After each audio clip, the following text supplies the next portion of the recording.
I've got 6 o'clock sharp. At this time, we'll bring our meeting to order, if you will. At this time, Ms. James, would you please call the roll of the City Council? The Honorable Mayor Pro Tem James Whitmore. Present. Honorable Linda J. Davis. Present. Honorable Alex Heath. Present. Honorable Samantha Hudson. Present. Honorable Hattie Portis Jones. Present. Honorable Ulysses J. Smallwood. Absent. Okay, go ahead and let's go to the first item. First item is the Economic Development Strategic Plan Update Kickoff. Well, good evening, Mayor and City Council. On behalf of the Economic Development Department, I have the distinct honor of introducing KB Advisory Group in partnership with Urban Pulse and Kimley Horn, who has been tasked with updating the city's Economic Development Strategic Plan. And just so you know, the RFP for this plan went out in June of 2023. It was awarded in October 2023, and staff began working with the vendors on December 1st, 2023. The presentation you'll hear tonight will provide the project timeline, deliverables, information in reference to community engagement, as well as a community survey that will be going out. And so at this time, I will introduce Mr. Jeff Koski, who will do the presentation as well as introduce the remaining team members. Thank you, Ms. Chris. Appreciate that. Mayor and Council, it's a pleasure to be with you this evening. Yes, sir. Again, Jeff Koski, President and owner of KB Advisory Group. Just real quick, KB Advisory Group we are a economic development and real estate market analysis consulting firm in Atlanta. We've been around for almost 23 years now. We used to be known as Blakely Advisory Group until about 4 years ago. We changed our name during the pandemic. Nothing else going on, so we figured we'd change our name. Not really, but we did change our name then. We're very honored to be with you tonight and to be serving you and the Fairburn community over the next couple months as we get together your updated economic development strategic plan. We have a esteemed team here. We're missing one member who I think is maybe stuck in traffic. He hopefully will be running through the door as quickly as possible. You actually may know him, John Tooley. He's been on teams in the past, and so hopefully John will be here. But if not, we'll make do. But again, we're very pleased and honored to be with you tonight. Our firm is involved throughout the metro area in all sorts of planning avenues. These economic development strategic plans are something that we take a lot of pride in. We've completed one recently in the city of Tucker successfully, and hopefully the city of Stockbridge will be adopting their new economic development strategic plan that we help them with tomorrow night. So we've got a pretty good kind of cycle going with these economic development strategic plans. But of course, every community is different. No two are the same, and so we're really excited about digging in with you all. That being said, we have been dug in already. As Ms. Chris said, we've been at it really for a couple months already. And so in your packets, you should have an initial baseline data analysis that we hope if you haven't had a chance to look through it, we hope you will. Again, this is sort of our first cut, and we'll get into some of this data later, our team will, but it's really our first cut at the data. We've got a lot of work, though, to what we like to call ground truth it. We need to get to know you all kind of at the boots on the ground level, as they say, and so we'll be talking more about that tonight. But again, mostly my job here is to introduce the team and hand it off to the folks that are doing the heavy lifting, as they say. Again, you can see our faces. This is really the 6 of us who are hard at work for you. Tate Davis and Gabrielle Oliverio, you'll hear from them tonight. Again, they are part of the KB team, and so I'll let them introduce themselves in a minute. Our 2 subcontractors, Urban Pulse and Kimley Horn. Urban Pulse is led by Christopher Pike, who unfortunately can't be here tonight. Some of you may know Mr. Pike. He was the former Economic Development Director at City of South Fulton before he started Urban Pulse. Urban Pulse is represented tonight by Daia Salam, and Daia will be speaking with you. Urban Pulse is really in charge of the public engagement piece, and that's the piece that we're really just getting started. We really haven't gotten the public engagement piece going yet. So we're really interested, again, to kind of get that kicked off here over the course of March and into April. We'll be in the community and talking to you all. And that's one of the things that I want to impress upon you is that we want your input. Of course, this is going to be your plan. We're just here to serve you all. And so we look for as many opportunities to get input from you all, as well as I'm planning to be at the Development Authority meeting on Wednesday night as well. We'll be introducing ourselves to them. So part of this idea of the strategic piece is really important in the name of these plans. We really want to make sure that we strategically identify stakeholders that have input into what this plan wants to be. You have a plan already, as I'm sure you know, that was adopted in 2016. And so this is really an update to that plan. Obviously, a lot has happened in the world and in Fairburn in the past 8 years. So while that plan informs our work, given that the world has changed so much, we're really interested in really kind of taking a fresh look at Fairburn from an economic point of view. And so again, just want to kind of reiterate that these plans are not necessarily comp plans. They're not comprehensive plans. They're not intended to be comprehensive plans. They're not even master plans. They're very specific about economic development. And so again, the purpose really, as it says, is to kind of set some goals for your economic development department as it relates to, obviously, the economy, as your local economy, as it says. And it's really to kind of, to send a message to the community. Here's the type of economic development that we are seeking, that we're going after. And of course, as a city, smaller city, fast growing, but a smaller city, your role in economic development is relegated in some ways, because obviously the state gets involved for economic development. ARC and the region is involved. So we've got to kind of find ways that you all can shape your future from an economic point of view that fits in with the overall economic development framework, if you will, or ecosystem, or whatever words you want to use, because you have a strong staff that can get things done, and they need some direction, and this is intended for the community to weigh in, and you all to weigh in, and the leaders and stakeholders to weigh in and say, here's how we want to approach economic development. And again, you can see what that means here on this slide. It's really, it's kind of a agglomeration, if you will, of really these three ideas of people, industry, and the built environment and real estate. And so you've seen already some of the data that we've pulled together, that we've highlighted the demographics of the community. And again, I use that word fast growing. We know you're growing fast. You're growing faster than the county overall. So that presents a lot of opportunities. Certainly, obviously, challenges as well. But you've got a young, growing workforce. And so we think that's a real plus already, that we know that you can take advantage of. Obviously, the industry, the businesses are a part of this whole idea of economic development. You've got a fast-growing economy, especially in certain sectors. You've got some sectors that, we would say you're punching way above your weight class based on the data. Already we know. And so we have to kind of meld these two things together. Your workforce and the jobs that you have here is, obviously they're growing fast.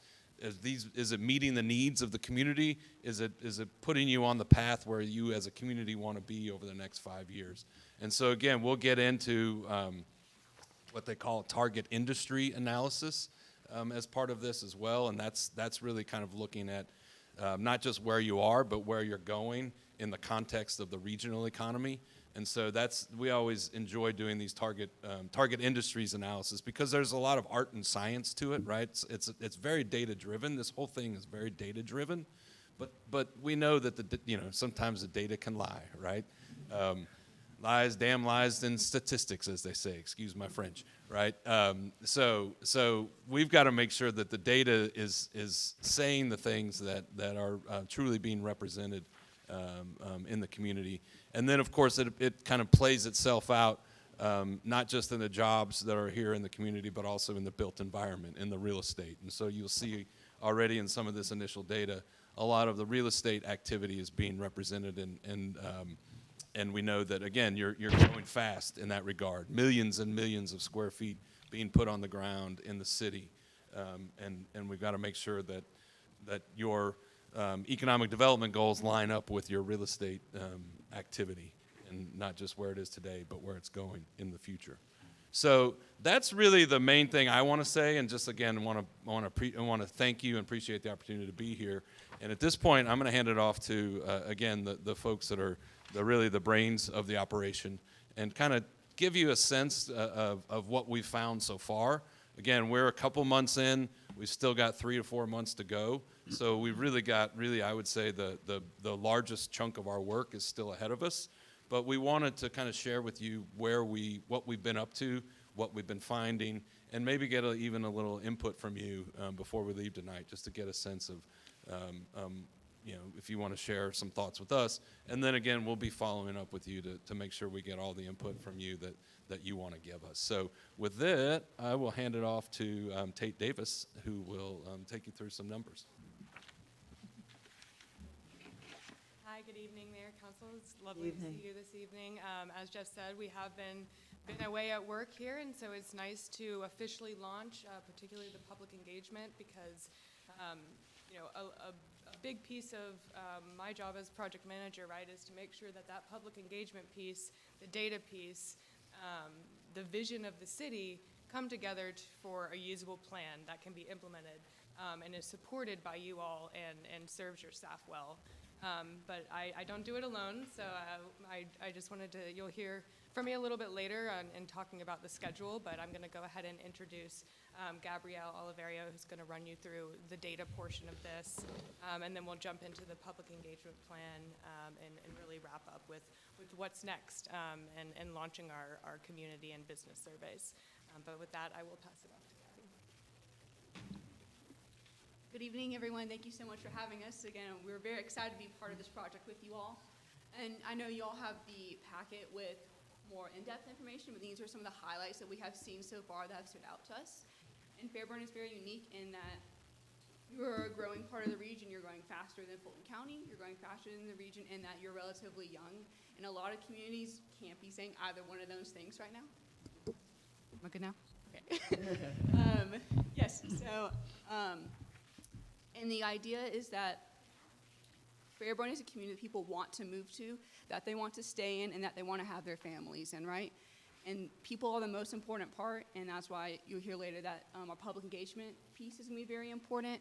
And something that we also are going to be getting from that is the assets and things that the community wants to see, as well as your business community, what you view as the pivotal momentum pieces of Fairburn that are contributing to these numbers that you see on the side right here. The last person-related one is that you also have a well-educated workforce, and so that is very key when it comes to recruiting businesses and will play a big role into the target industries that we will help you all develop later on. And from an industry perspective, right, we know that Amazon has a facility here, and that does employ a lot of the younger population, right? So about 20% of your working residents are employed in logistics in some way. Of course, your proximity to the airport helps with that. And then about 70 to 100 jobs are located just within the city's boundaries, and 20% of those are in manufacturing alone, which is pretty significant and pretty high. And as we know, also, Resia Manufacturing, right, just announced that they're going to be moving here and bringing more jobs, so that number is going to go up. And then the last part of that trifecta, right, is your built environment.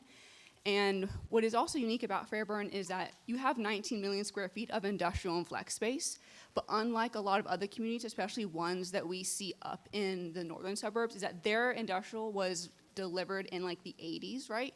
When, of course, the interstates and things like that, but you all have delivered a lot of it also since 40% of it since 2010, which shows that your community is the hotspot for the new industrial, the new flex, new logistics, new manufacturing. It wants to be with you all right here. And switching a little bit to, for example, multifamily with apartments and things like that, right? People need places to live. And we see that your effective market rent per unit is a little bit $1,500 a month, which is actually pretty on par with Fulton County and the region overall. So those are just some of the kind of snapshots that we have seen so far. Of course, you have more you definitely can read through, and we'll be like adding more as we go on. We'll if you have any questions about them as well, we're happy to answer them while we're here. But I am going to switch it to Daia, who will walk you through some of the public engagement. Good evening, everyone. Good evening.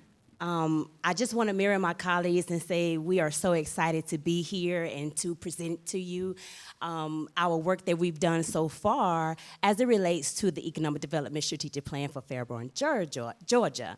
So we heard a lot about can you guys hear me okay? You know, we're the shorties. We've heard a lot already about the data, right? And about where the industry is going. We also heard that Fairburn is growing. So we know that there's a lot of good things happening here. Now, I'm gonna go ahead, I didn't give my disclaimer, but I tend to get excited about this because here at Urban Pulse, we believe in the people and we believe in connecting the people to the plan because there is no plan without the people. We have to have your input. Behind every single data point that has been shared with you is a family, is an individual, our children of the community. And so your input is critical to this plan. And that is why we are engaging with the community as a whole. And we have been working with your administrator and economic developer in helping to identify those critical stakeholders, people who have positions, right? And people who are leaders in your community who may not actually have a position, but have the knowledge, have the commitment, and have the data that is needed to help us inform what should be in this plan. So there are three big things that we want to accomplish with this public engagement piece. And one of them is understanding your stakeholder engagement. And what does that mean? We have this question of when we say economic development, that is a big term that we always throw out, right? But depending on who you are talking to, economic development may mean something totally different, depending on who that is. Well, we want to know what it means to each of the people who are in Fairburn, because quite frankly, all of it matters. Economic development as a whole raises the quality of life. And we want to be a part of the team with Fairburn that helps Fairburn to continue to grow and prosper. So understanding the stakeholders' perceptions of economic development and their desires. And also, we want to engage with those stakeholders to help identify priorities. We've talked a lot about government, right? And you guys are in a very unique position where you see the community in a way that maybe the layperson doesn't. So you have your own set of priorities, but there are families who live every single day that understand and know how they want their neighborhood to look, what industries they want to come into their neighborhoods, where do they want highways, where do they want growth. That is also extremely critical. And it leads into our third piece about inclusivity. We want to help bridge the language of you all and the language of the community and help identify what those priorities are. So you are understand where your respective constituents, where their mind is, and what they think their priorities are, and where your priorities land based on the data that you know with your particular community. So all of those three big overarching things guide our public engagement piece. And as to conclude with this, what's next as it relates to public engagement? We've been working again with the Economic Development Department in identifying who those stakeholders are. Now, we're going to ask for your help a little bit later with that as well. And we have designed 2 surveys to be administered. Ashley, today, right? That's going live today. One is an overall survey for the community, and one is specifically for the business community. So we are going to help facilitate 2 community meetings. One is for the community at large, and one is specific to the business to get their input on their perception and priorities within the Economic Development Strategic Plan. We're also going to be conducting some 101s and some interviews with key stakeholders to also get some input on what are the things that you guys think and understand are your priorities. And so those are some of the engagement pieces that we have coming up as it relates to surveys where someone may not be able to come to a meeting, but they will be able to take the survey and we'll be able to get that data and put that data along with the data that we're collecting around where the trends are as it relates to industry and growth. So that is the piece I have on public engagement here, and I am going to give it back to my colleague. Thank you. Hello again. So now I'm going to go over kind of the high-level components that you'll be seeing in your final plan. And so we've spoken to this profile report already, right? It's the data part, all of that getting in there. And then we're also going to be doing a deeper dive into the built environment and the real estate, looking at the historical trends and things like that, right? Because it is a trifecta: people, industry, built environment. They're all connected and they all feed off of each other. But these last 2 components are going to be the most important, right? Is about your planning priorities for the future and what will help the economic development team and you all think about how you want Fairburn to grow, where you want it to be, and how it is going to reach those steps about 5 years from now, right? And so the first one will be the target industries analysis.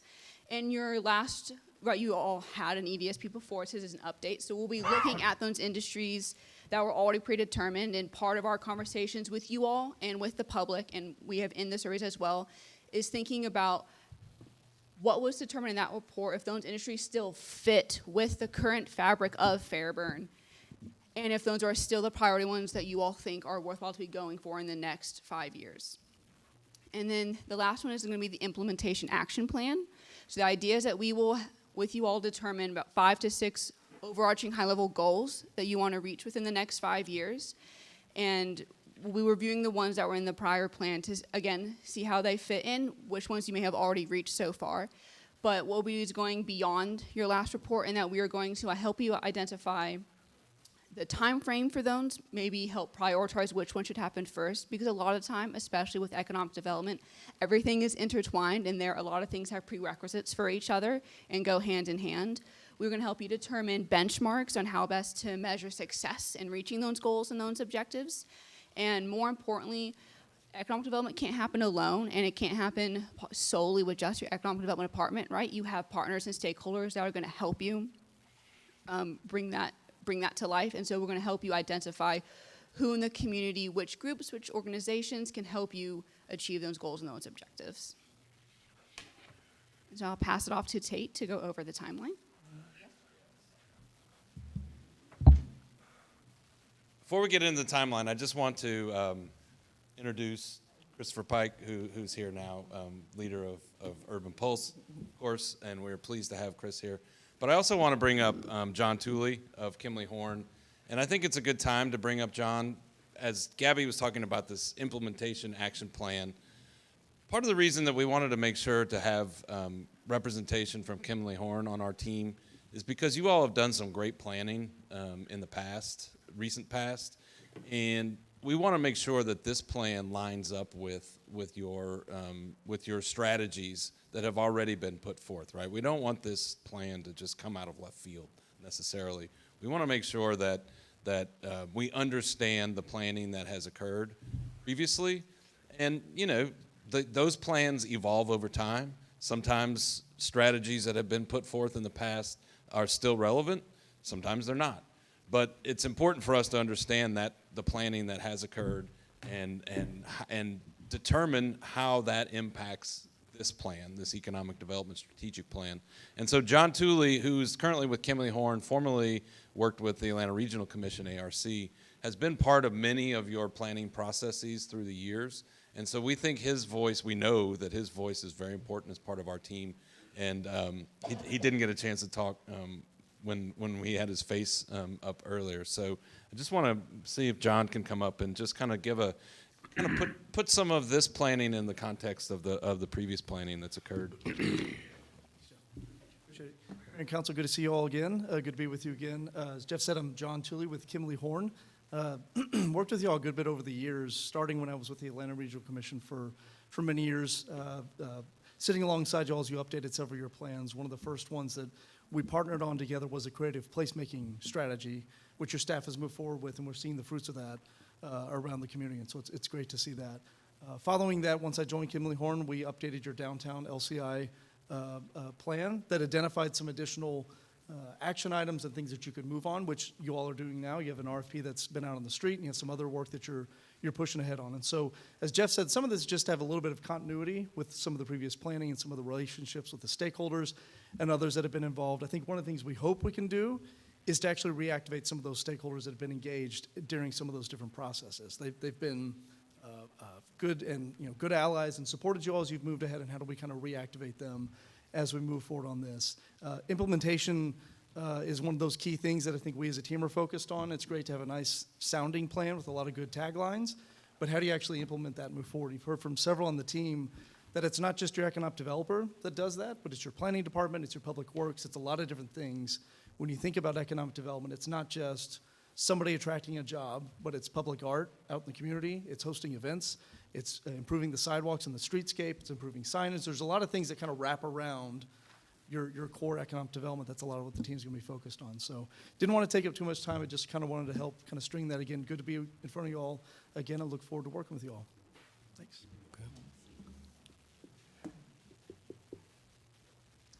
So jumping back logistically, just what to expect timing-wise. So I know we've said it already here, but we're started here in December and have really been getting ourselves prepared for this public launch and getting into public engagement. And so we've gone through some of our data collection and initial site visits. We've made ourselves familiar with the city of Fairburn, moving into our demographic and profile, which you've seen a preview of here. And public input launching is really where we are now. And so we're really excited to take what we've learned just from the data insights, but marry that with the sentiments in the community and the vision forward. So, after taking the real estate market into account, these tasks 6 and 7 are really getting into, once we understand what all our inputs are, how do we build consensus? How do we create a plan that's going to be championed, by all of you here and all of those in the community and in the business community? And so that really moves through into kind of late spring into April and is an iterative step in understanding many opportunities for feedback. And the end goal here is that this strategic plan and these the public education piece that comes along with it, what is economic development, why is it important, all of those pieces eventually will get into our project closeout here in May, where we hope to leave you with a phenomenal plan and a path forward for Fairburn that will be supported by you all. And part of that support does happen tonight. We are officially launching our two community, our community survey and our business survey. And so these, I invite you and everybody in this room to share those widely. We will have our business luncheon on March 13th, where we'll be specifically targeting those key stakeholders.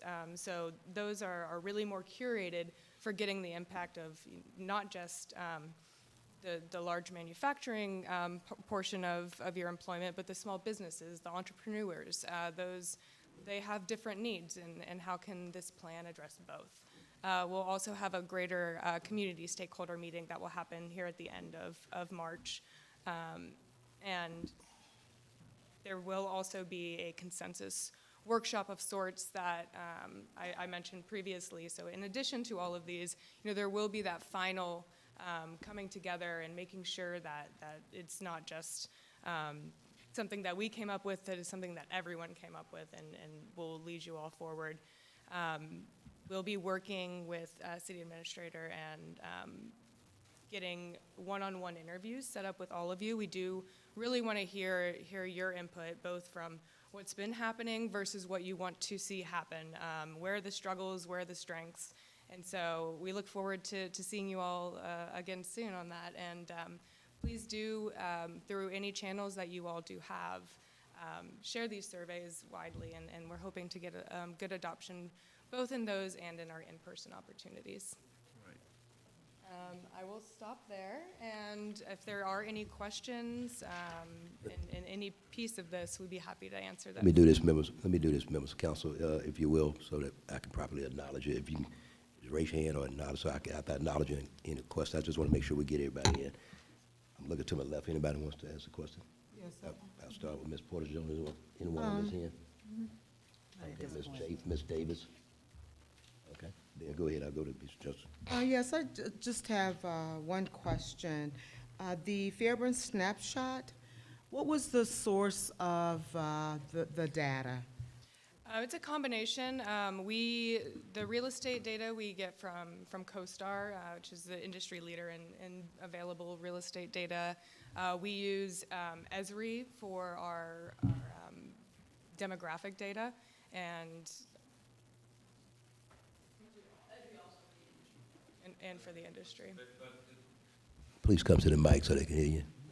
So again, in terms of the data, there's a lot of these what we call secondary data aggregators, which is Esri is sort of one of the leaders in that. It's all, though, based on U.S. Census data and data from the Bureau of Labor Statistics. So it's federal government data that is being sort of collected and aggregated, if you will, through Esri, and that's then sort of put together in reports that we are able to pull down and manipulate and analyze. And has this data, was ARC a source at all? Was there any conversation with ARC about, data collection? Because they've done a lot as well. That's right, and we work closely with ARC through all the projects that we work on. The short answer to your question is yes. We are looking at the same data that they are. We haven't been directly in contact with them about this particular data, but we have access to the data that they have, and this is certainly in line with the data that they have. Okay. Well, I'll ask if you will have a conversation with them, because, well, it wasn't Fairburn specifically, but it was about the South Fulton region.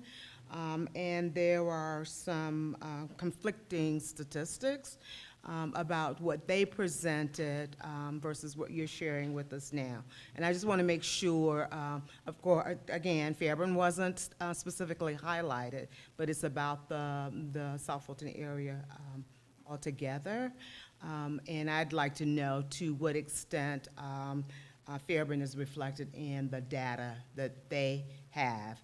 And that they've presented. We were at a meeting on Thursday night, and ARC, their annual forecasts that they do, and they talked a lot about the demographics and where they see the trend going. Well, the forecast was 2020 to 2050. Mm-hmm. And so there's just some discrepancy, and I just like to know to what degree those discrepancies impact us specifically, and how we might have to pivot or shift based on what they have versus what you have. So if you can just do that, okay, that would be helpful for us. We absolutely can do that. Can you provide to us that? I mean, it doesn't have to be here in this forum, but could we follow up with you to understand what? Mr. Phillips can provide that information for you. Okay. Yeah, that'd be helpful that way. But absolutely, and certainly the source of data matters, and it's very important at this stage in the game to make sure that we all sort of, as I said, ground truth the data, and we're happy to do that. And then one other thing, which reminded me of, as you're going through this and in your conversations with the business community, I would be interested in hearing what type of support services or, I don't know the right, ancillary services or, for instance, you say we've got 20% in manufacturing, right? Specifically, what do we manufacture? And then the question becomes, what do those manufacturers need that they're getting someplace else that could possibly be a business opportunity for us here in Fairburn? So I'd be interested in hearing about that as well. Absolutely, that's great. There's part of this, especially we get into the to the implementation piece, that is part of really all economic development strategic plans. Business attraction and retention, right? So we're trying to attract new businesses to the community, but we're also trying to keep the ones that are here. And so that becomes a huge part of the overall implementation strategy, is that attraction and retention. And so those are absolutely the kinds of questions that we'll be asking of the business community. And the other side of the coin to that is that when we look at the data, particularly this target industry analysis piece, it's not so much just to look at the data and say, well, what's here? We should have more of that, right? Because that may or may not always be the case. Just more of the same is not necessarily doesn't always line up with the community's wishes, and frankly, sometimes it doesn't line up with the community's best interest. And so what we do is we're able to sort of take apart what you might think of as supply chain data, right? We've heard a lot about the supply chain over the past few years, but if you think about in manufacturing particularly, somebody's building a widget, right? They're probably not building the widgets that go into the widget, right? There's a collection of widgets to make the thing that's being made here. So sometimes the opportunity is, well, okay, that's being made here. Maybe we can collect more manufacturing by collecting more of the supply chain nearby. That supply chain wants to be nearby to keep us from having some of the bottlenecks that we've heard so much about over the past few years. So I don't know if that's the strategy yet, but that's the type of thing that we'll be looking at. And to your point, this particularly with manufacturing is kind of digging deeper into the data and not just saying, well, what's here and how do we keep it, but what could be here, what's missing here, and should we go after that? So I appreciate you saying that. Those are really good points, and that's absolutely something we'll be looking at. Thank you. Ms. Davis?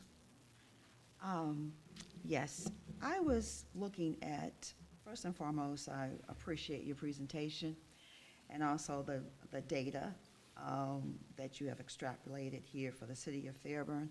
But I was also wanting to know, in reference to going out to the community and the business community, with your discussions and timeline, and maybe Mr. Phillips can also speak to the percentage of businesses that we have here as it relates to small business and large business. And would it be more advantageous to have them separate? If not, what would be the advantage of having them together? Because I would think they would have different ideas and have different aspects of what they want to see. Mm-hmm. So it's just something that I was thinking about. Should they be separate, depending on the percentages of either one? Mm-hmm. Any other council member? Yes. Go ahead. Thank you again. I would like to know, what is the number of the stakeholders are you seeking to engage? I mean, I don't know that we have an exact number, or do we? Okay. Don't have it. Here, do you want to? As many as possible.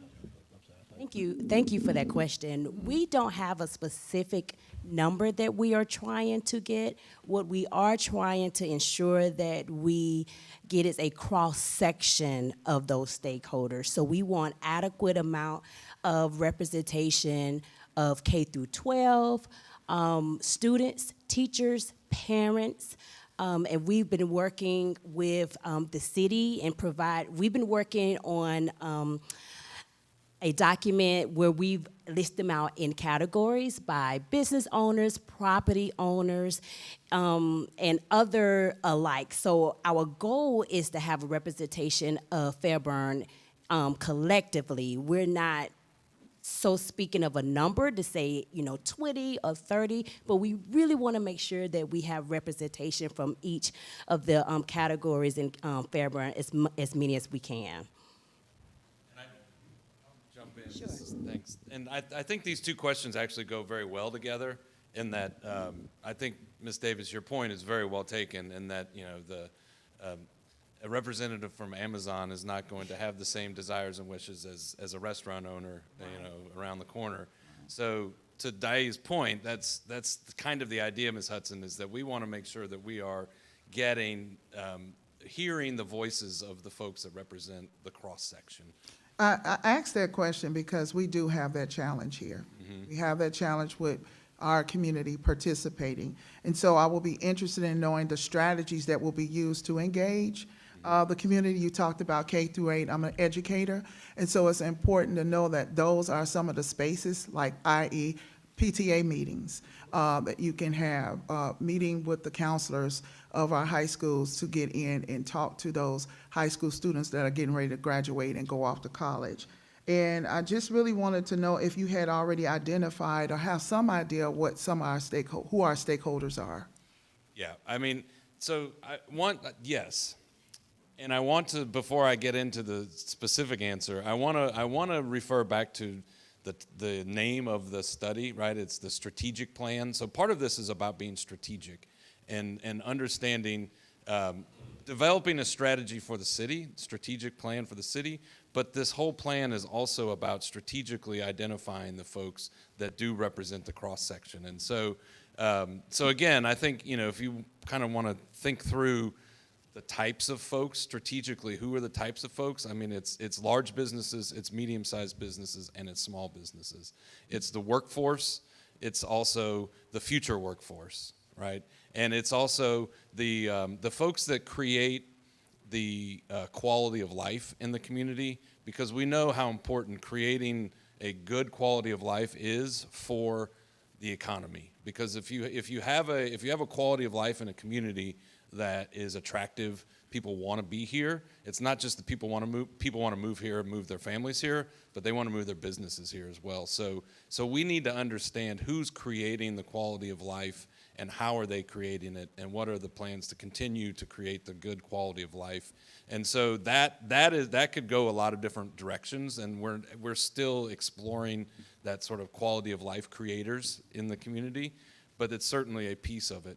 But again, I think there's really 3 layers of business community, and then there's the workforce, and there's the future workforce. And so I think that's really kind of the set of the types of folks that we're really trying to identify.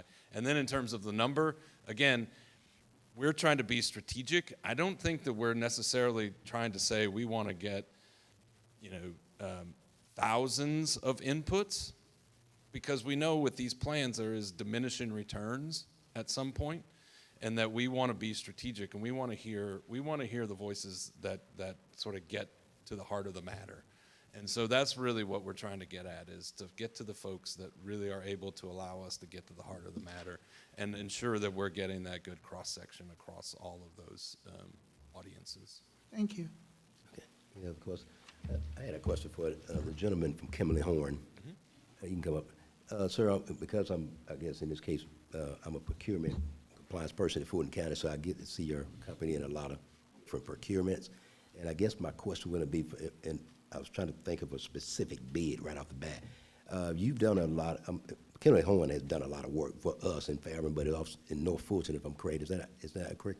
Yeah, that's correct. We've Okay, done a so- lot of work with North Fulton communities, North Fulton CIP. And so, with what we're trying to do from an economic developer, maybe the appropriate question I could ask is, a lot of times when people come present to us or to talk about the difference between the North and the South, and I guess my question is going to be, and I'm trying to be real specific about it, what is it that you expect in this case, looking at the early data and stuff, what is it you expect to be different from dealing with Fairburn or South Fulton? Well, I can't remember Ms. Hudson or Ms. Johnson asked this question. What do you expect to be different in the preliminary data that you've already seen from North versus South in terms of what we're trying to do? Yeah, I can say a little bit. I may hand it back to Jeff. Every community is different. Every community has their positives and their challenges. I think that the advantage for you all is the work you've already been doing. So communities that invest in themselves and invest in their people, that spend time and money on their community, tend to reap those benefits. And whether it's the education campus, whether it's the streetscape, whether it's the public art that you, I mean, communities that invest in themselves, that know we got to put our money where our mouth is, tend to see returns on that. And so a lot of the communities on the north side have had maybe a little bit of a head start on that, right? Some of them have either had growth go there over the past 20 or 30 years, and they've had a little bit of a head start on that. On the south side, one of the things I said a lot when I was at the Atlanta Regional Commission, still say it now that I'm on the private side, Fairburn's one of those communities on the south side that we like to kind of hold up that is making their way toward that. You all are investing, again, like I said, in good plans, good infrastructure, kind of setting yourself apart. You all have one of the kind of nice, quaint downtowns on the south side that people can go to when they want to experience that. You all have arts that you offer here, whether it's through the theater or through other things, and so there's a little bit of a not one size fits all. There are definitely lessons learned from the north side. There are things that they did well, there's things they didn't do well, and things that translate, but there's things you all can do completely different. Earlier we were talking about the different types of manufacturing and industrial that went onto the north side many years ago. A lot of those are smaller buildings, smaller outfits. You all are kind of the new cutting edge industrial space down here. So that's maybe one example that's a little different. On the south side, again, what we've been looking for a lot of years when I was at the Atlanta Regional Commission was who's that south side star that really can kind of show, you know, what it is to kind of set up a downtown that's attractive and inviting and attracts the investment. And Fairburn's been one of those that's kind of started to step out from the rest of the crowd. There's definitely a lot of other examples in your neighboring jurisdictions, and I think that's actually part of the work is we'll be looking a little bit at your peers to see what have we done elsewhere, right? What's happened elsewhere, lessons learned, so you don't maybe repeat mistakes, but also what are things that have been successful from economic development. And one other follow-up question. It's going to be, and again, you may not be able to have that information because you're still at the beginning stage. My question was going to be to you or your firm, what would you see the biggest hurdle in what we're trying to do? If that can be determined this early. Again, I know you're kind of in there.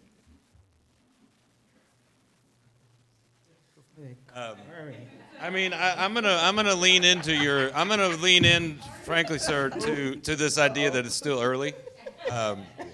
I don't want to play all our cards tonight. Oh, okay. We're just getting started. I think we're just understanding the hand that's been dealt, if you will. Yes, sir.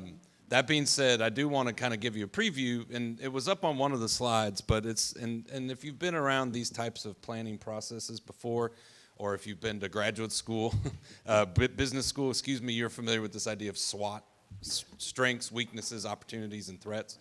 And I think we're still a ways away from really having that SWOT developed, because the SWOT is, it's very important on the SWOT piece that we get this public input and that we hear from the stakeholders and we hear from you. And so it's a bit hard for us to really, I keep saying this word, ground truth the data yet, because we just really haven't gotten input from you all and from the community members and from all the people that we were just describing to Ms. Hudson. And so again, I don't want to play my cards too much, but I do think that this growth that you've had, this massive growth in industrial space, you've got 19 million square feet, most of it built within the past 10 years. We're wondering, is that a strength? Is that a weakness? Is that an opportunity? Is that a threat? How does it fit in? You know, I mean, that is such a big part of your economy now. Again, based on our data piece, we're not sure yet, you know, and we're also very curious in your thoughts and, you know, the stakeholders' thoughts about that, and what does that mean, and how does you know, Amazon, I'm not sure it's exactly right, but basically the world's biggest company, the most important company in the world is right here in Fairburn. How does that play into your economy? Obviously, it's a cornerstone of your economy, but in terms of your future growth, in terms of helping the little guys on Main Street, what does that mean? You know, how do you keep them happy? How important is it to keep them happy? You know, I mean, that's a question that we're curious about. You know, these are things that we can look at. We can look at the shining stars on paper, but we're not sure yet, you know, how it fits into, as Dai was talking about, these priorities, right? And your perspectives and your priorities. These are the things that we don't know about, and that's why I'm sort of hedging a bit Mayor, on the answer, but I just want to be clear that I'm not trying to weasel out of an answer here. I want to be very clear that we want to know, we want to answer those questions, and that's what this slide that's on the screen right now is going to help us get to. Well, and that's why, in our candor, I asked Kimberly Horn, because like I said, having reviewed numerous RFPs that your company was involved in, that's looking at the difference between the north and the south versus east-west as well, so, but we're good. Yep. Does any other member of council have, Mr. Whitmore, go ahead, sir. Just a comment. So when you're really looking at the industry that we have in the city of Fairburn, please be advised that 30213 also goes over into other municipalities. So when you talk about Amazon and you say Fairburn, another municipality. So just as long as you know about those lines. Yeah, we have noticed that, and I do think that, yeah, we need to be very careful how we, not just how we present the data, but also how we talk about it. So I appreciate that, Mr. Whitmore. You're exactly right.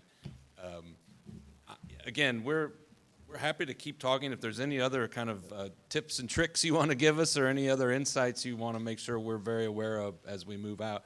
These have all been really good questions. Really, thank you. Really intuitive suggestions for us, and we're going to follow up with Mr. Phillips about the ARC question for sure.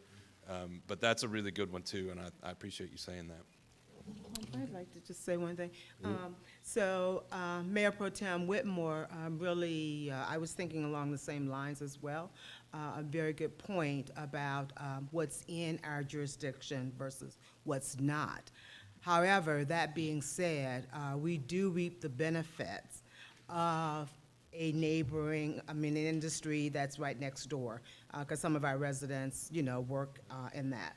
So I would appreciate having conversations about how we can take further advantage of that as an opportunity. It's not in our jurisdiction, yet I see it as an opportunity for us in terms of us expanding economically, if you will. So. Got it. That makes sense. And I'll just throw in a little anecdote that when we came down to meet with Mr. Phillips, I think it was before the holidays, I hadn't been here in a few years, and so I thought I'd get here early and just drive around. And I drove kind of outside of town, and here comes one gray Amazon van. Here comes another gray Amazon.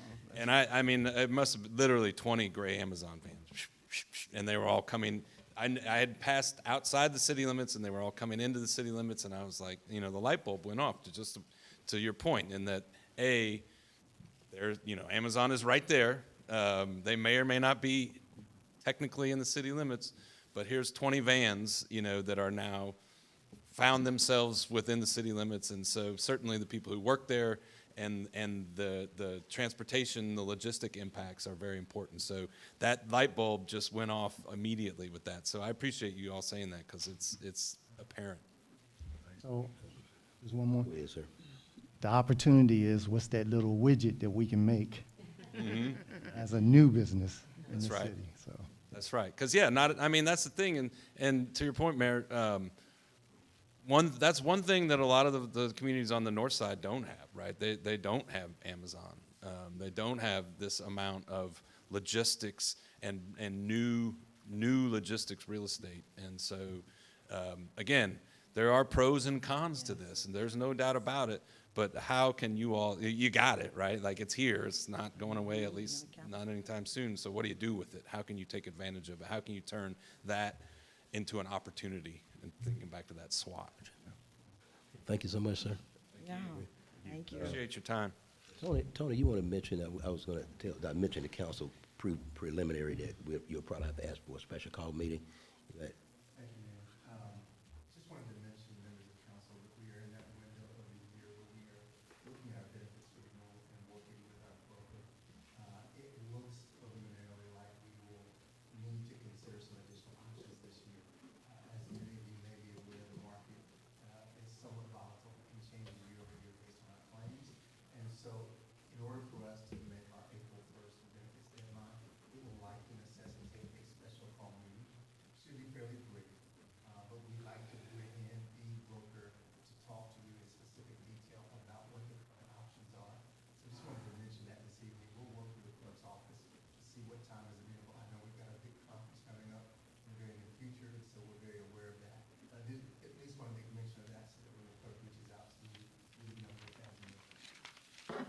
Okay.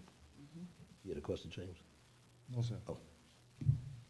All right, with that being said, members of council, we'll start at 7 o'clock sharp.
Ladies and gentlemen, we could come on in.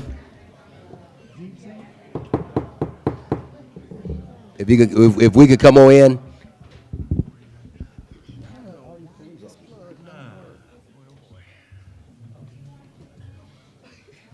I mean, that's for James Whitmore.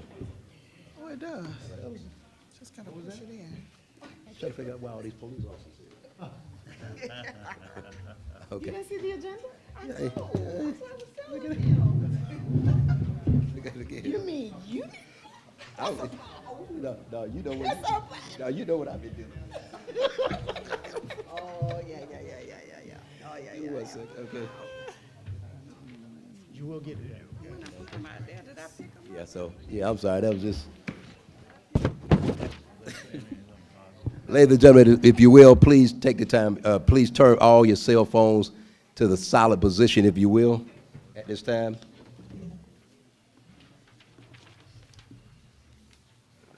If you will, right, we'll go ahead and bring our meeting to order. Ms. James, would you call the roll of the city council?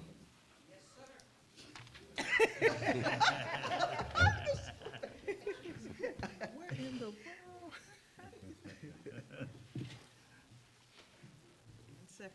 Yes, ma'am. The Honorable Mayor Pro Tem James Whitmore. Present.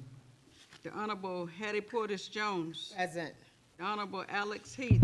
Present. The Honorable Linda J. Davis. Present. The Honorable Ulysses J. Smallwood. Absent. The Honorable Samantha Hudson. Present. Mr. Mayor, you have a quorum. Thank you. At this time, I ask Dr. Howell, would you please, from New Horizon Church, please come forward, and if everyone that can, please stand for invocation.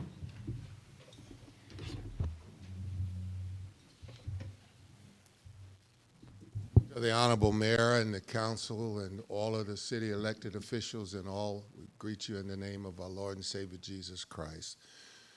And to the military staff, as you know, I'm a retired lieutenant colonel, so I greet all of you military people as well. Father, we embark upon your presence once more, and we give you all the glory for the excellent work that's been done in this community.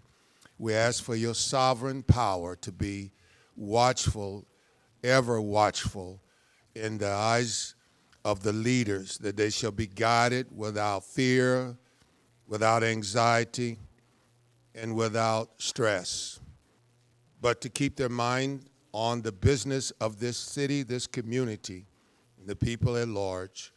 As many are watching us abroad and near, but we know that, Lord, you are almighty. You're the Son of God, regardless of whoever or whatever. This is our faith, and we ask it all that you will watch over those who are in Jerusalem and Gaza and in Russia and Ukraine and all over this America. We thank you right now for all of the spiritual leaders in this community. Let your sovereign power reign and reign forever, that we will always be mindful that we are under your guidance, under your auspices, under your leadership, that we remain humble, loving, and kind to one another, and not exalt ourselves, but let you exalt us. In Jesus Christ's holy and righteous name, amen. Amen.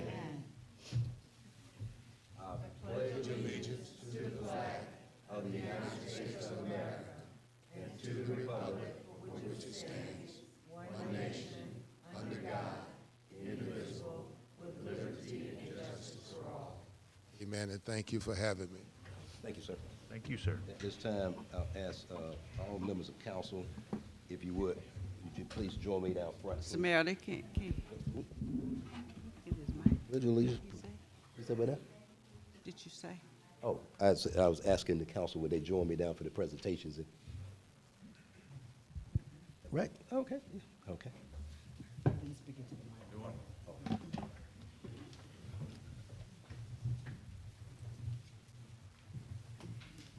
We'll have our Fairburn Police Department officer recognition presentations.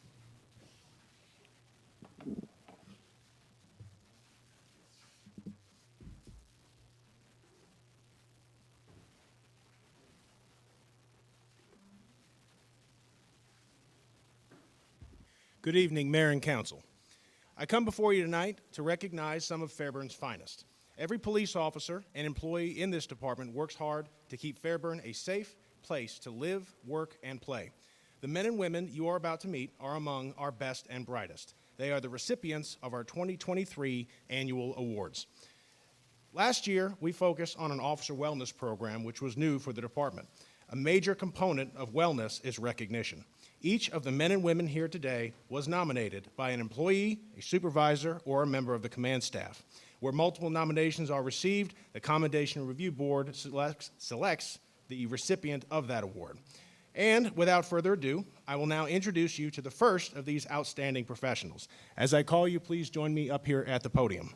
Ms. Takara Burgess, our Administrator of the Year.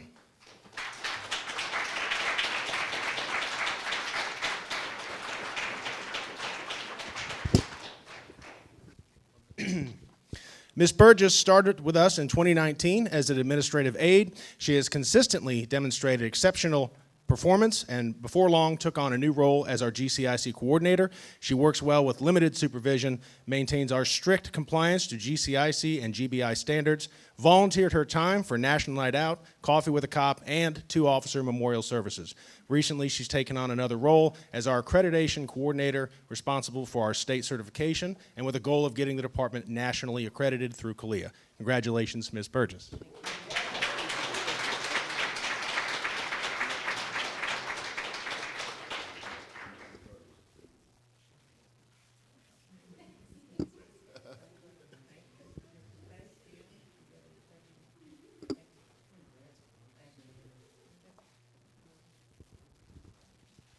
Next up, our Supervisor of the Year, Sergeant Brandon Harris.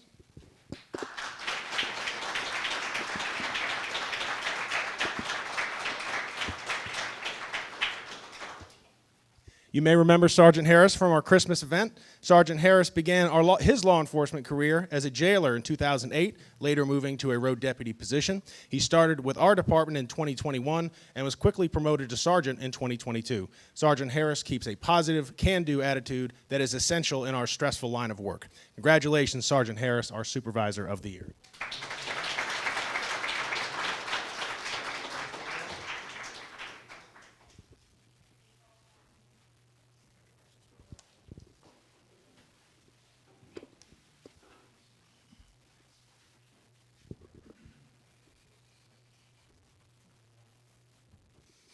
Next up, our Officer of the Year, SPO Michael Watts.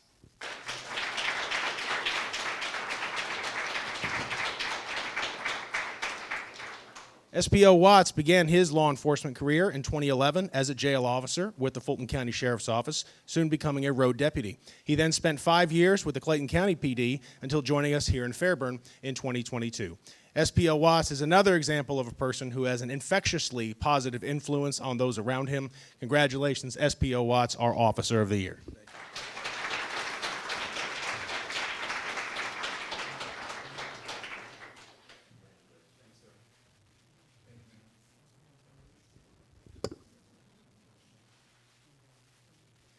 Next up, our Rookie of the Year, Officer Michaela Presley.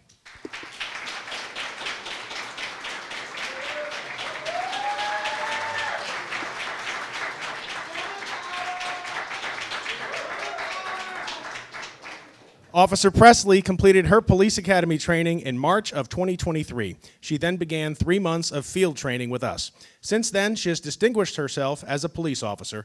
Since completing her academy training, she has completed additional training in the areas of speed detection, DUI detection, and criminal procedure. Her preliminary investigation on an entering auto case led to an arrest for the crime without even needing to involve the detectives. She constantly demonstrates a great attitude regarding police work, is proactive, and eager to serve and protect our community. Congratulations, Officer Presley, Rookie of the Year.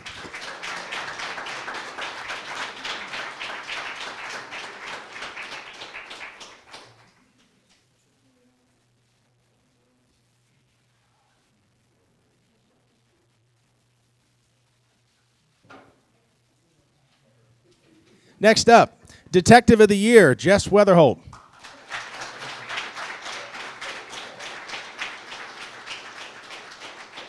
Detective Weatherholt joined us in 2021 as Officer Weatherholt. He brought 7 prior years of experience from East Point PD. Since joining us in Fairburn, he has represented the department with distinction. He was promoted to corporal in 2022 and joined the ranks of the detectives in 2023.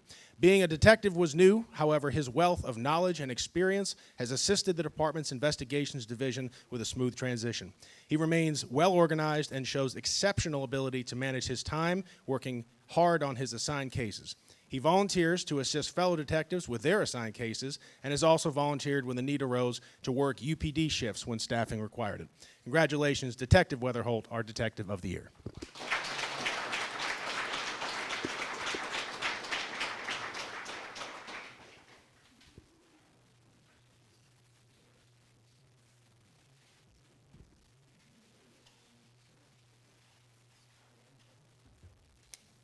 Next up, our top shooter of the year, Corporal Damon Dennis, otherwise known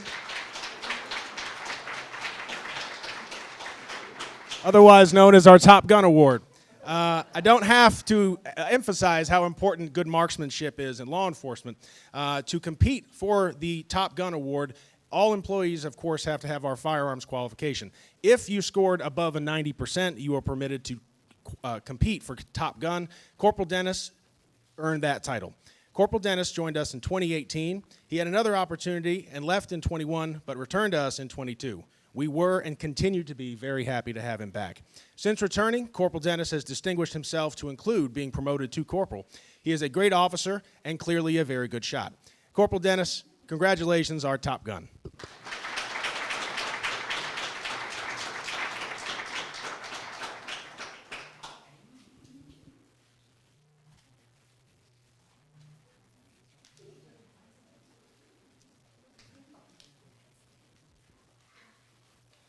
Next up, our Traffic Safety Officer of the Year, Officer Jameel Jones.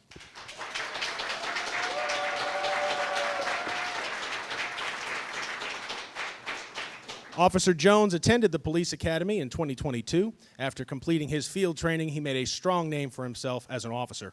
With a year and a half of law enforcement experience, he is the recipient of this award.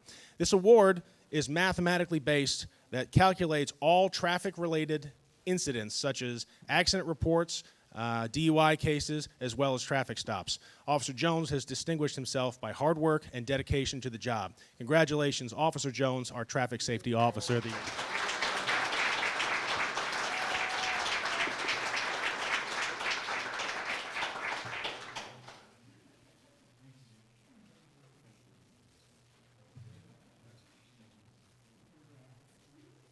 Our life-saving awards are next. I'd like to call Corporal Valentine and SPO Irvin.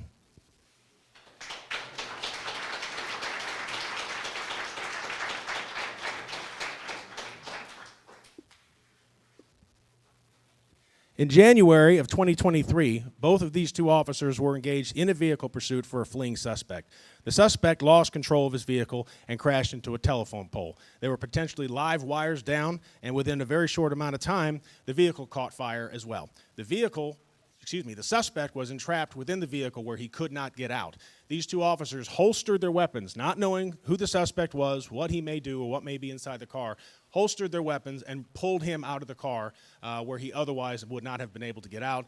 SPO Irvin then retrieved his fire extinguisher and put out the fire in the vehicle. There's no doubt that this saved the man's life, so congratulations, life-saving award, Corporal Valentine and SPO Irvin.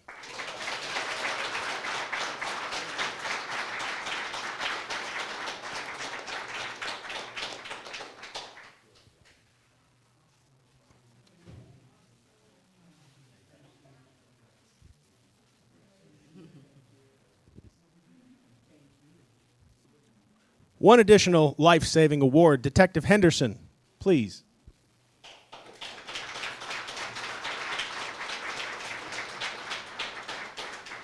On December 19th, 2023, Detective Henderson was on his way home right after our Blue Light Christmas event where we were shopping with the kids in the community. Detective Henderson realized as he was driving home that traffic was stopping. There was a female motorist stopped and in distress on the side of the road with a small crowd of people gathering around her. Detective Henderson got out of his car and performed the Heimlich maneuver on her. It was determined she was choking on a piece of food. This incident highlights that officers are constantly able to step into action at a moment's notice, which Detective Henderson did on his way home on a day off. His selfless dedication to his job and others reflects great credit upon himself and the department. Congratulations.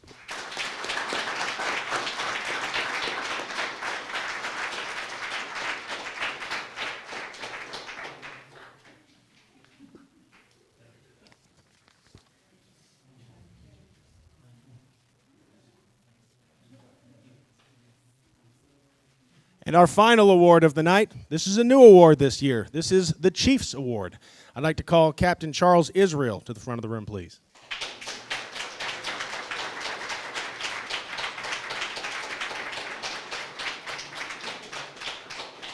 Captain didn't know this was coming.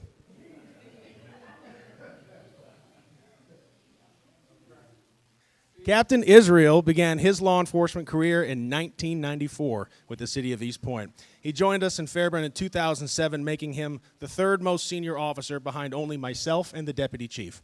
He was promoted to captain in 2023. On top of his basic law enforcement certification, he has earned his intermediate, advanced, supervisory, managerial, training officer, instructor, and use of force instructor certifications.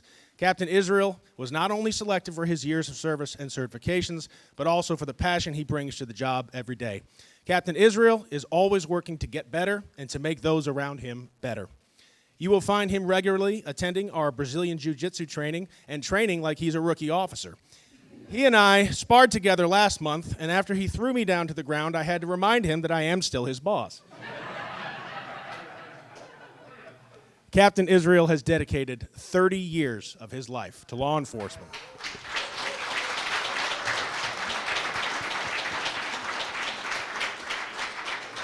So it is my pleasure to present him with the Chiefs Award.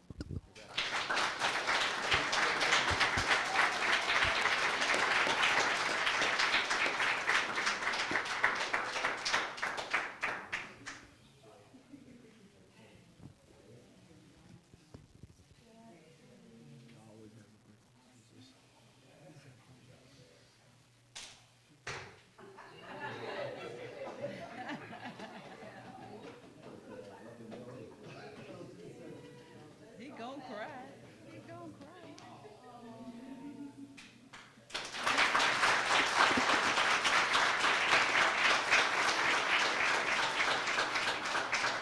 Thank you, Mayor and Council. Thank you to all those here tonight, and thank you and congratulations again to all the award recipients.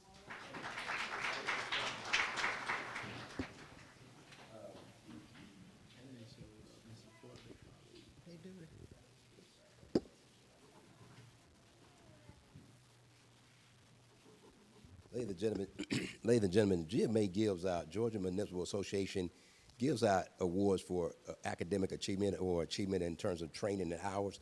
And so we've got actually, in this case, one of the board members, and I'm asking her, would she please come up? Ms.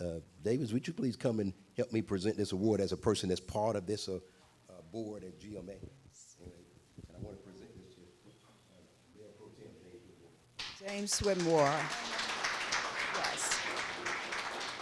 I don't have my glasses on. Okay. The University of Georgia and Georgia Municipal Association hereby certify that James Whitmore, Mayor Pro Tem James Whitmore, has satisfactorily completed the requirement of a Certificate of Distinction through the Harold E. Hortz Municipal Training Institute, January 2024. Congratulations, Mayor Pro Tem.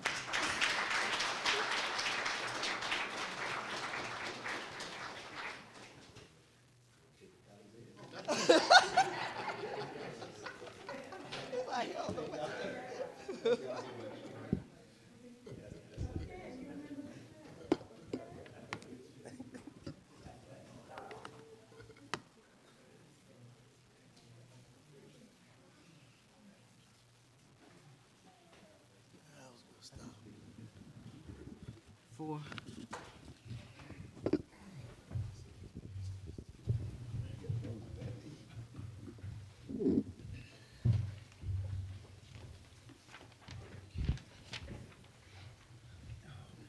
Okay. Members of council, at this time, I'd like the adoption of the city council agenda is before you. Is there a motion? So move.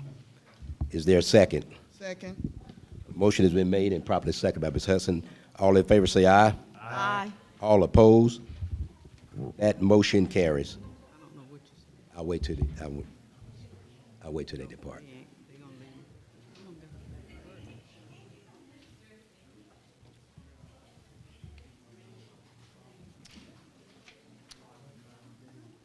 Ladies and gentlemen, next part of our meeting will be public comment.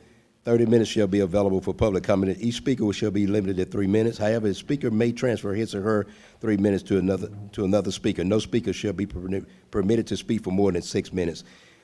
In this case, we have 4 speakers. Issues raised at this time are generally referred to the city administrator for review. Responses will be provided at a later date. Now, let me wait till they clear the room. First speaker is Sheree Freeman. Ms. Freeman, please come forward.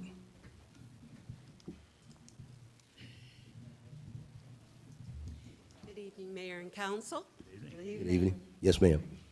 I just want to say thank you for the response that I had gotten in regards to Paymentus, the new payment system through Fairburn Utilities.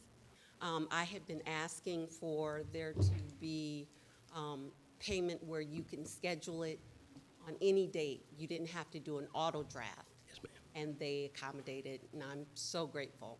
So, thank you. Yes, ma'am.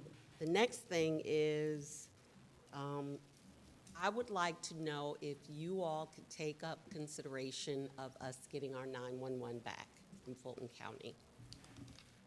I believe that the response time is an issue. I've lived here for a long time, and I remember I've used the service, and before it was with Fulton County, you would have a response time within 3 to 10 minutes. Now it's up to 15 to 25 minutes. So it's something that I would like to know if you all would please consider. Also, my son serves.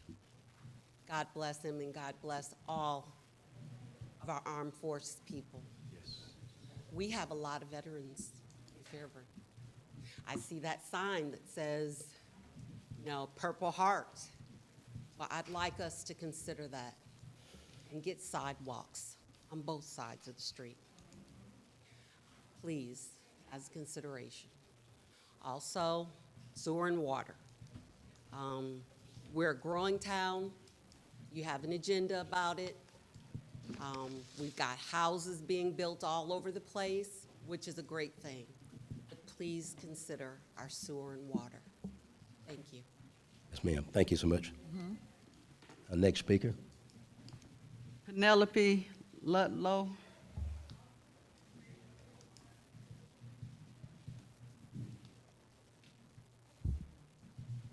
Penelope Ludlow here in Fairburn. Good evening, Mayor, City Council members. Yes, ma'am. And City Manager. Can't forget you. We had a wonderful evening tonight and everything, and I don't want to bring up anything really sad, but my question does deal with the city. Yes, ma'am. Okay? We had, and I'm sorry, we had, some of you may know, Dr. John McGrath, who was the chiropractor here in Fairburn, that was next door to the Family Dollar. And he moved in, he had to leave from there, and he moved in with his friend, and maybe some of you know Gay Gilly. Their house burnt down to the ground, and she died in the house. He was able to get out because he was on the lower level. The reason I'm bringing this up is that I don't know whether she would have died or not, but one of the fire hydrants that they were trying to get to at that point, and it's not in the city, it's in the county, off of White Mill Road, it wasn't working. So my question is, I've been here almost 6 years. My fire hydrant's only been tested one time. How many times are we going around and testing fire hydrants here in the city? And especially since now we're building all these multiple homes in sometimes small areas. And, you know, we're looking at 6 acres down here, and we've got 19 acres off of my street. I would like to know the last time y'all tested all the fire hydrants here in the city. We'll get you an answer to that. Thank you. Thank you. And I appreciate everything that all of y'all do. And by the way, yes, I did take Mr. McGrath into my home. He has no clothes, he has no nothing, but we're all working for him, and hopefully he's but no, Gay, it burned up in that house, and it was horrible. And I think some of that had to do with the fact that the fire hydrant wasn't working, that the fire engines had to move down from, and you know a fire takes 10 seconds and then you're done. Thank y'all so much. Yes, ma'am. I didn't mean to bring up anything ugly, but No. I want us to stay safe. You have it right. Thank you. Yeah. Carol Ann McKenzie.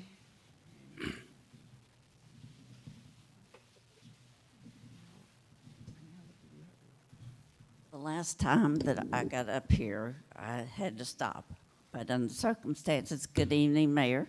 Yes, ma'am. Good evening, City Council. Good evening. Evening to our attorney. Good evening to you all.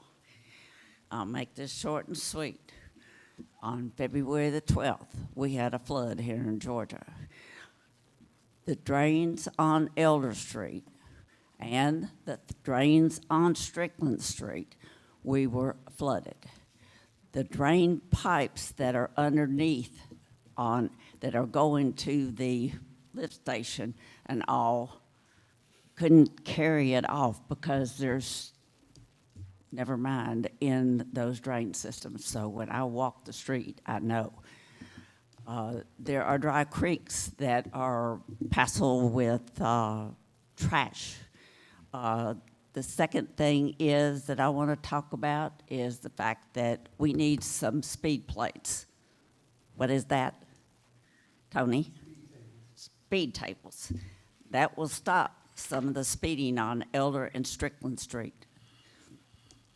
Number 3, I do not know whether or not you all have paid for the situation of the men that were working to cut down trees on Elder Street, Strickland Street, or of that nature for the Georgia Power people.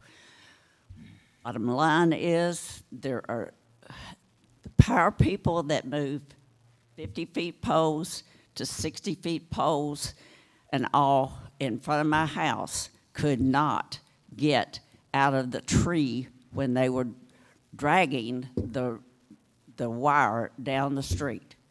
They're not doing their job. Love you all. If you have any questions to ask me, feel free. No. Know my phone number. I walk the streets all the time.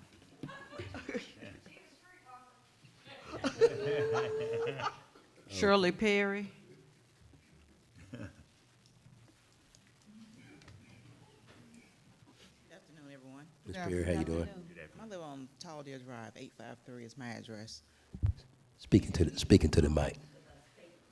Speaking to the mic so we can make sure. Okay, I live on Tall Deer Drive, 853, and on 800 Tall Deer, when you're coming down the island, there is a bump, 2 bumps. What happened, the person had in that particular house on 800 had a problem with their pipes, it burst, so therefore they had to dig into the street in order to repair the pipe. They came out and fixed the actual street, but it's not, when you ride up and down the street, it's a bump. And I've called and I asked several times to have them come out and fix it. They might replace it or just do a little patch, but that's not feasible. Because when you keep going over it, now it's beginning to sink. So now you have a sink there, as well as a bump. There's two parts to it. So we just need to have that, please, as soon as possible, fixed. Because, like I say, when you keep riding up and down over it, it does affect your car. I greatly appreciate it. Thank you. Yes, ma'am. Thank you so much. That's it, Mr. Mayor. Okay. At this point, we're at the approval of the city council minutes. Members of council, you have before you the city council meeting minutes that commenced on February the 12th, 2024. Can I entertain a motion? So moved. Motion to approve. Mr. Heath, is there a second? Second. Any questions or comments by council? Seeing none, all in favor say aye. Aye. All opposed? That motion carries. Okay, the next item. First item is a public hearing. It's a data center text amendment. Request for mayor and council's approval of the proposed text amendments for the data centers. Good afternoon. Evening. So, like a lot of booming industries in the state of Georgia, data centers have become quite popular. We have proposed a text amendment. We received quite a few requests from industry professionals who were just interested in opening a data center within the city limits. After reviewing our zoning ordinance, we realized that there was no supplemental regulations or any kind of definitions within our ordinance, so we began the process of drafting regulations. We have since received some additional feedback from some additional stakeholders that we really want to consider, but just so that we're all on the same page, just to give you a high level, we are proposing a text amendment to add data centers to a permitted use. The use would require a public hearing. They would have to go before planning and zoning, and also they would only be considered in light and heavy industrial areas, and we also have quite a few other supplemental regulations. Just to make sure, we did a lot of research with companies that are in Georgia, with local governments that have successfully had data centers within their communities with very little issues. We looked at the regulations in Virginia. We looked at regulations throughout the U.S. to figure out how communities had been able to successfully integrate data centers into all of their industries without having any issues or potential implications to sensitive areas like residential. So we have this proposed text amendment. We want to give some opportunity for council to digest it, for us to be able to look at the feedback we've received from some folks who are interested in looking at data centers. So we're recommending that the public hearing be continued until the next special called meeting or the next public meeting from City Council. But if you have any feedback, I'm open to any of it, or if there's some additional information that you all need in considering this. So Ms. James, just as a parliamentarian, to make sure the parliamentarian procedure-wise, in this case, she asked for it to be continued. I need to entertain a motion for it to be continued. Well, no, we need to open the public hearing first. I do need, okay. Just so I'm real clear, if I may open the public hearing, but do I entertain the for and against? Do I entertain that tonight? Yeah. Not special. Well, we need to open the public hearing. Yes, ma'am. And then once it, don't close it, just continue it until the next regular meeting. So, but I'm not entertaining anybody speaking it, but the public hearing. Yes, Okay, I mean, okay, if I'm you trying- open the public I'm hearing. just trying to you make have sure, okay? To the next regular meeting. Right.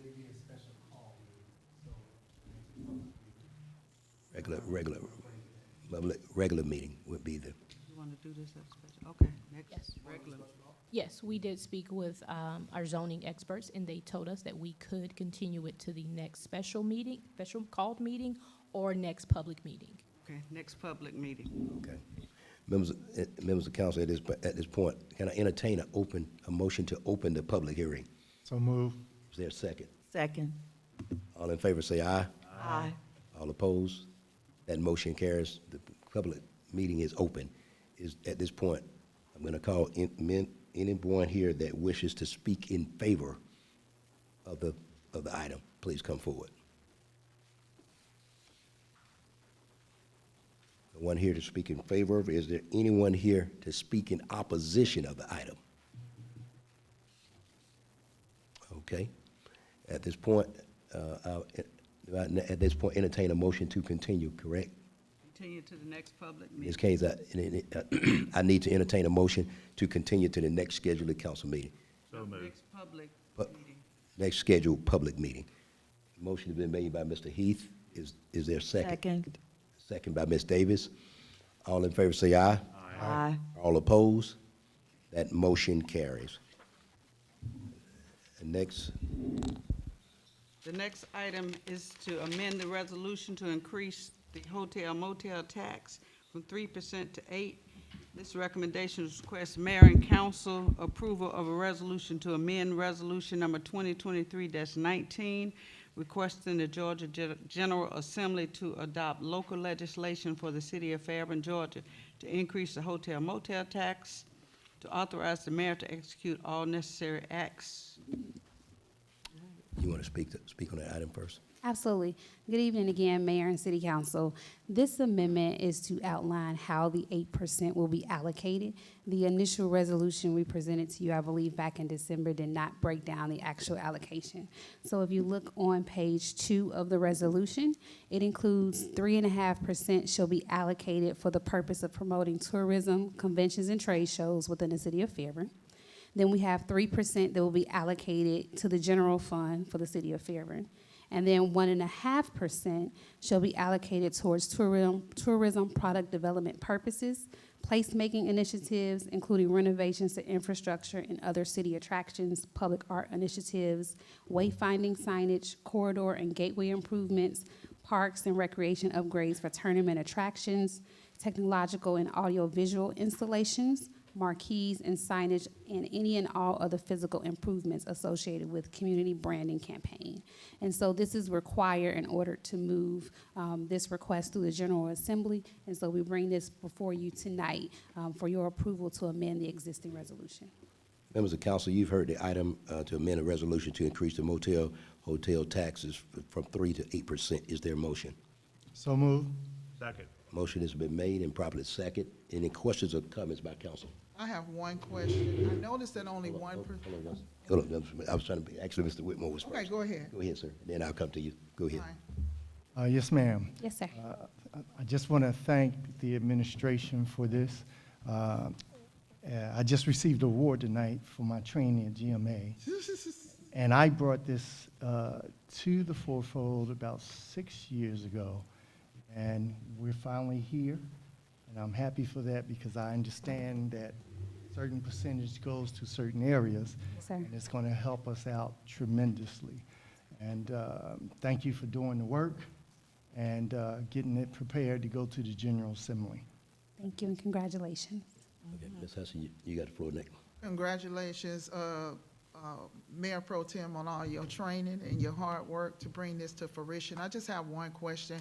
How did we come up with the 1% to invest in our infrastructure?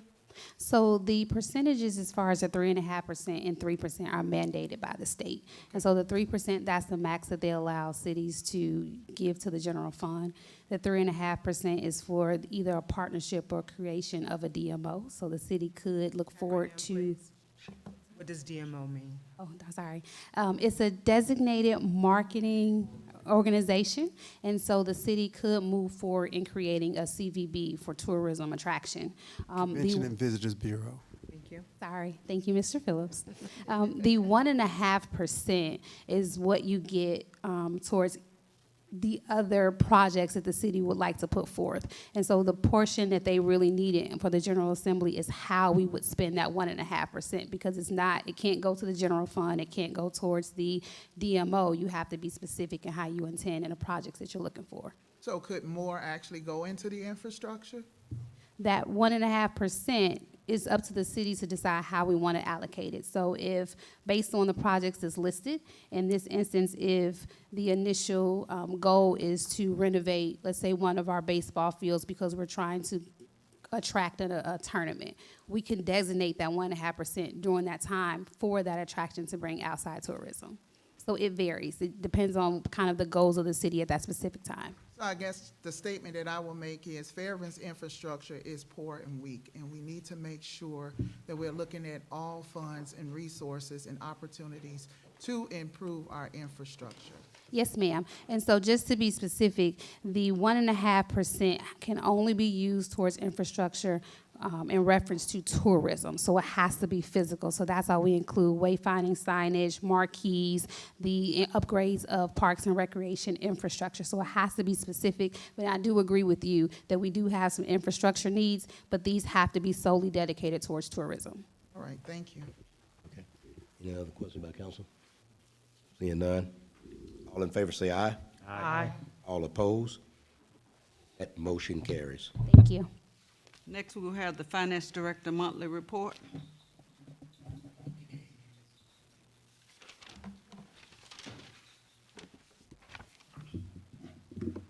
Good evening, Mayor and Council. Good evening, sir.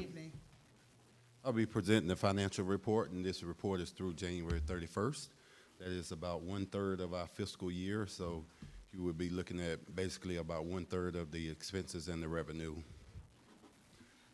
I'm sorry, I didn't bring my glasses. The general fund after the 4th month operation totals as of January 31st with $8.5 million in net cash flow. To date, this general fund has generated $14.9 million in revenue with $6.4 million in general fund expenditures. As of January 31st, the city has collected 55% of our year-to-date budgeted revenues. As of January 31st, the city has expensed about 25% of our budget. Property and local option sales tax revenue of the general fund's primary source of revenue. Real property tax represents about 34% of our revenue. Local option sales tax represents about 7% of our general fund revenue.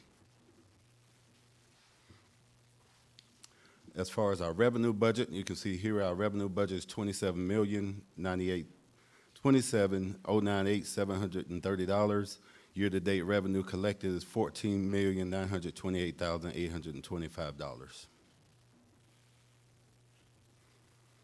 When it comes to our summary of our revenues, looking at January specifically, in the month of January, we collected $3,534,262. $282. This represents 55% of the revenue that we budgeted. When we start to look at our expenses, you can see here our expense budget is $29,167,090. Year-to-date expenditures are $6,410,941, which is 22% of our budget. When we look at property tax revenue here, we can see for our, the year of 2023 taxes, we have collected 89% of our property taxes through January 31st. That is $11,204,065. Looking at our enterprise funds through the 4th month of the year, as of January 31st, they had a $1.8 million net cash flow. To date, the enterprise fund has generated $6.9 million in revenue and $5 million in expenditures. As of January 31st, the city has collected 27% of its year-to-date budgeted revenues. To date, the city has expensed 20% of the budget. Looking specifically at the revenue budget for the enterprise fund, you can see the budget here is $25,036,739, and that year-to-date revenue is $6,883,130. Looking specifically at the month of January, you can see here our collections for the enterprise funds was $2,065,904. That year-to-date revenue, again, is about 27% of what we budgeted. When it comes to expenditures, you can see our budget here is $25,036,739. Year-to-date expenditures are $5,039,001. This will conclude our finance report through the first 4 months of the fiscal year. Are there any questions? Any member of council have a question about the financial report? No questions? I have one. Oh, yes, sir, go ahead. How much money do we have in our reserves? That's the big thing. That's the big thing. Okay. We started last year with about $21 million in our reserves. You'll remember, I think back in May, you guys passed a fund balance policy that makes about 35% of our fund balance untouchable. That's the conservative nature of this council. So we will always have that. I told Mr. Phillips last week, as the budget goes up, that 35%, that amount that goes there goes up. So we also allocated a little over $2 million of our fund balance this year to capital projects. So roughly we had about 19 million. I can tell you right now, we are in the throes of our audit for FY23. The official numbers for the fund balance will come out at that time, though. And I'll tell you what part is spendable, what part is untouchable, but we're still very healthy when it comes to our fund balance. Thank you, sir. Any other questions, members of council? Okay. Thank you, sir. Mr. City Manager. Next, we'll have the city administrator monthly report. Good evening, Mayor and Council. It is my honor to present our monthly report for the month of January. Hopefully you've had a chance to review the report in full as was in your agenda packet. I just wanted to take a few moments to highlight a few of the accomplishments on that month. I would begin by telling you we are constantly supported in this city and put in a positive position by the outstanding work of the ladies and gentlemen that work for this city. We are fortunate that we have a tremendous staff in this city in all of our departments. We highlighted our police department tonight, and they're certainly well-deserving, but I would tell you we have hardworking employees across all of our departments who do an outstanding job, and I'm honored to work alongside them each day. With brief highlights, Fire Station 23, all of you were there last month for the groundbreaking for that. Construction is active and ongoing. We're excited about that project. In addition, the renovations to the classroom building number 2 at the Fairburn Education Campus are near completion. The first departments will begin moving into that building this week, and that will continue over the next 6 weeks approximately until those moves are completed. The temporary water fire station is also moving along. The water vault installation for that facility is going through permitting with City of Atlanta Watershed Management. We've installed emergency generators for not only the classroom building number 2 that I just mentioned, but also for Fire Station Headquarters and Fire Station 22. Those are really key in case there's a power outage. We now have generators in place for those key city facilities. Additionally, in economic development, we had a great ribbon cutting for a new business, Truck King's Barbecue, in the month of January. We initiated and hosted our Phase 2 Small Business Grant Development Orientation. That process is well underway. In addition to that, our Town Square Historic Clock is scheduled to be installed in the month of March. And we had a major business that relocated to Fairburn. Racia Project Manufacturing is a leading real estate company specializing in multifamily communities. They've invested over $25 million in their move to Fairburn into a 252,000 square foot facility with state-of-the-art manufacturing and approximately 150 new jobs. Our third Friday concert series, which is growing each year, kicks off on April 19th with our first concert of the year. Our headline artist, I believe, is Howard Hewitt for that concert, along with several other supporting acts as well. We had hired our new fire inspector, Captain William Pildner, started in the month of January, and Chief Robinson was nominated and voted Vice President of the South Fulton Fire Chiefs Consortium. So we're proud of Chief Robinson. That. Human Resources held the city's first annual new hire breakfast to appreciate the 50 new employees hired from January of 23 to December of 23. Our own Ms. Nakisha Baker in finance was assigned to who's in the finance department, was the keynote speaker. Our Human Resources and Employee Engagement team recognized our employee of the quarter for the first quarter of 2024, Mr. Kim Beatles, who's in the utilities department. They also recognized Public Safety Officer for the quarter, which was Sergeant Edgar DeSantos in the police department, as well as celebrating National Police Officer Awareness Day on January 9th. We also held a financial wellness course series, Your Wealth, Your Health. The first course was held on January 23rd from 1 to 2 p.m. We do these types of wellness activities to help support our employees 360 degrees. Lastly, I wanted to share a few highlights from our Parks and Recreation Department, one of the best in the state. Our Fairburn Youth Council is well underway. They've had their initial training, and we're excited about the progress that those young leaders are making. Our Parks Master Plan survey closed in January with 284 responses. We had several sensational senior activities, including a health and wellness presentation called Know Your Numbers. We have our weekly program that's ongoing, youth basketball at this time year and youth track and field. Our seniors have their walking club, chair aerobics, line dancing, chair Zumba, and chair yoga are all still active and ongoing. And lastly, our Parks Master Plan had a community input session here in February, and we'll be wrapping up with a presentation within the next 60 days. With that, I will pause to see if there are any questions I may answer. Member of council, does any member of council have any questions regarding the information that was just shared? All right, seeing none. Next, members of council, in this case, regarding city council comments, per our procedure rule that was actually put in place before this administration came on board, 2 minutes was established for council comments. Also, complaints from our last council meeting about the time. Actually, several residents and a couple of members of council was concerned about the time that we're spending actually in council comments. And so I think it was a total of 41 minutes.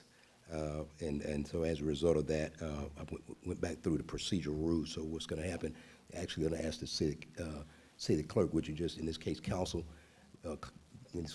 clock the city council and myself as well is part of this. So what happened during your closing remarks, as we go into for 2 minutes, as you get down to 15 seconds, I'll announce 15 seconds at that point. That's your point to know that it's coming to an end. So in my efforts to just try to adhere to some concerns that we had. So I'll start the city council comments tonight with Mr. Alex Heath. Yes, I'd just like to say briefly that I'm thankful for our city. Start your clock, Mr. Clerk, Mr. James. Sorry. I'm just telling her to start the clock. Go ahead. Okay. Keep going, sir. I'm thankful for our police chief that he had enough courtesy, I guess it is, to our officers to do something that I have never seen before. And I was in law enforcement 25 years, and never at any one time ever saw where officers were given awards by any department. And I worked for MARTA Police Department, I worked for Fairburn and Union City. And I tell you, I could see on their faces the joy of being recognized for what they have done. And I am so thankful that this city has done something I've never seen at any other police department. Thank you so much.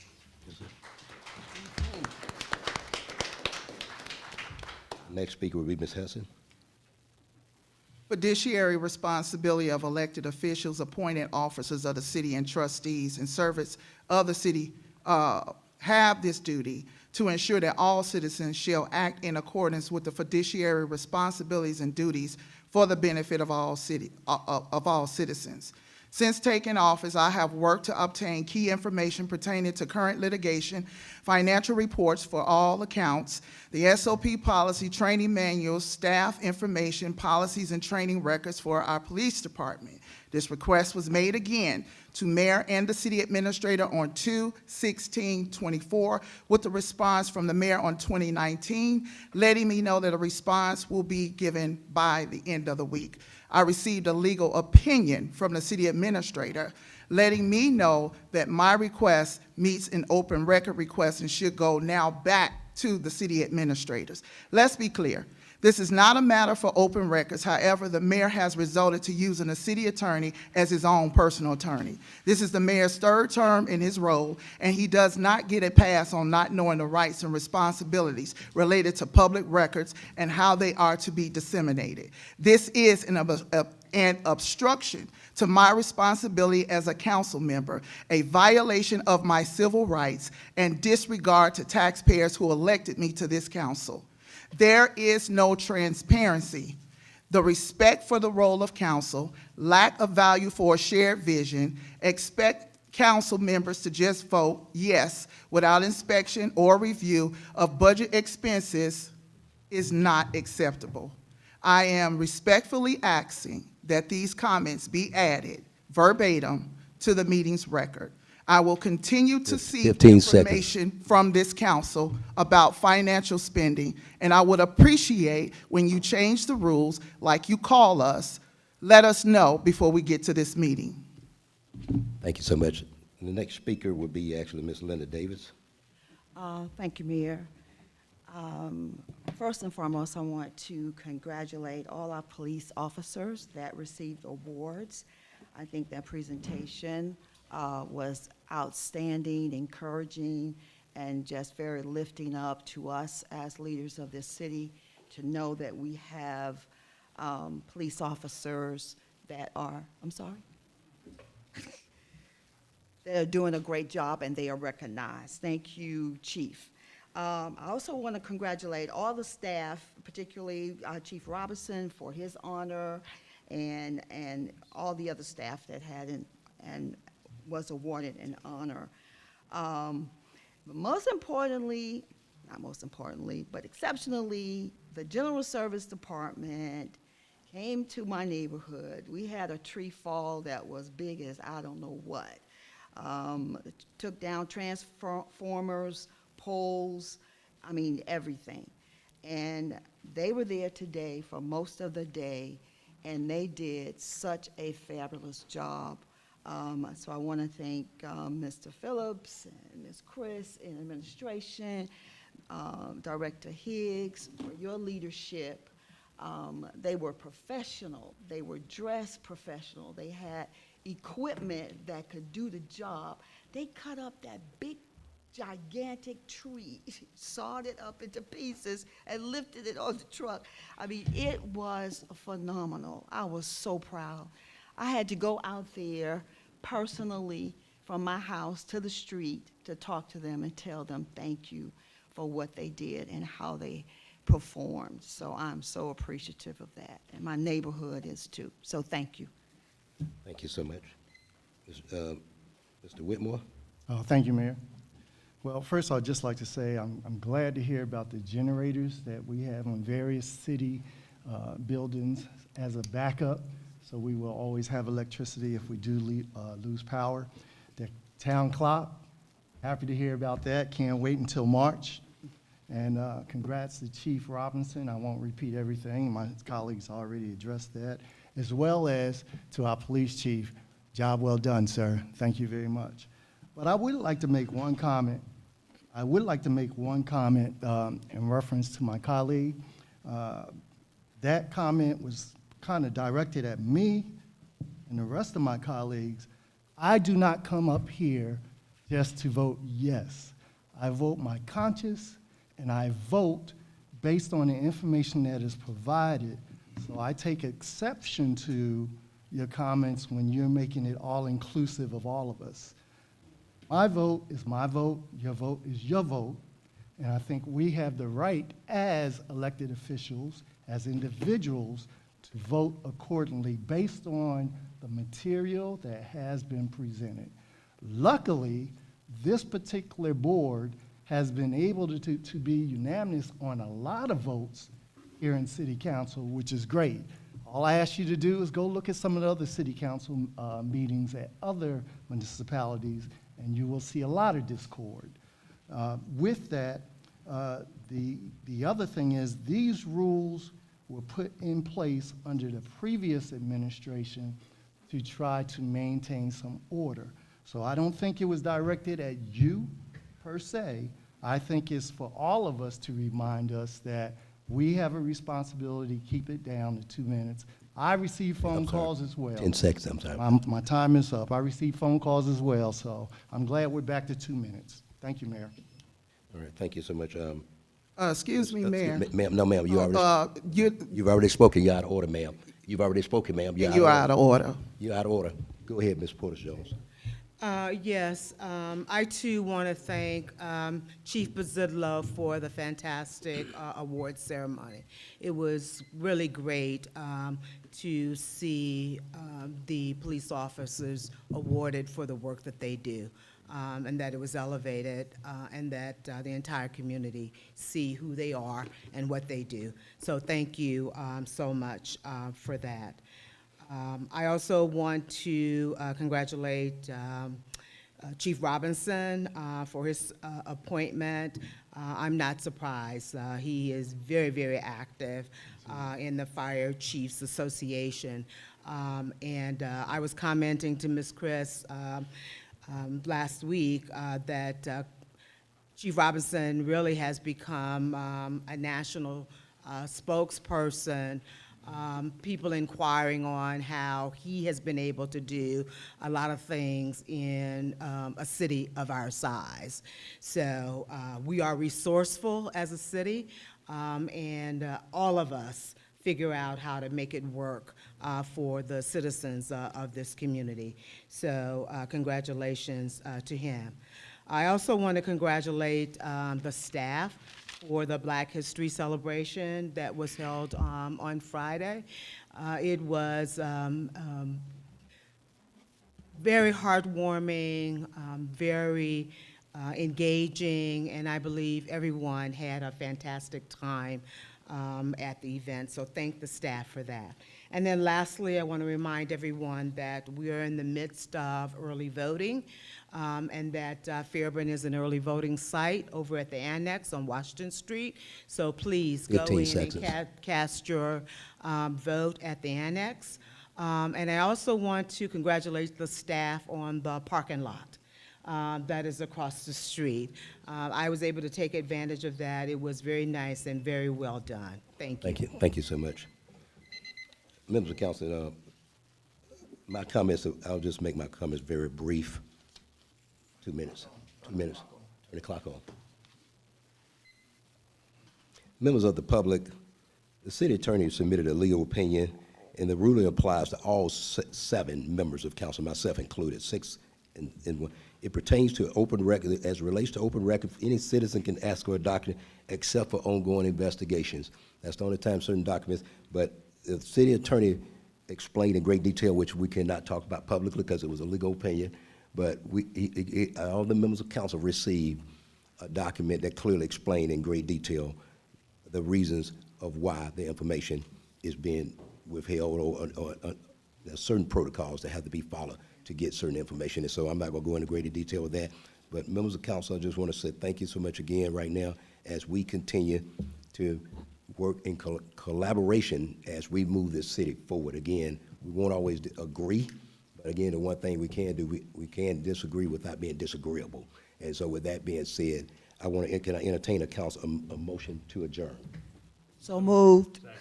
Motion is made and properly second. All in favor say aye. Aye. All opposed? That motion carries. Thank you, ladies and gentlemen.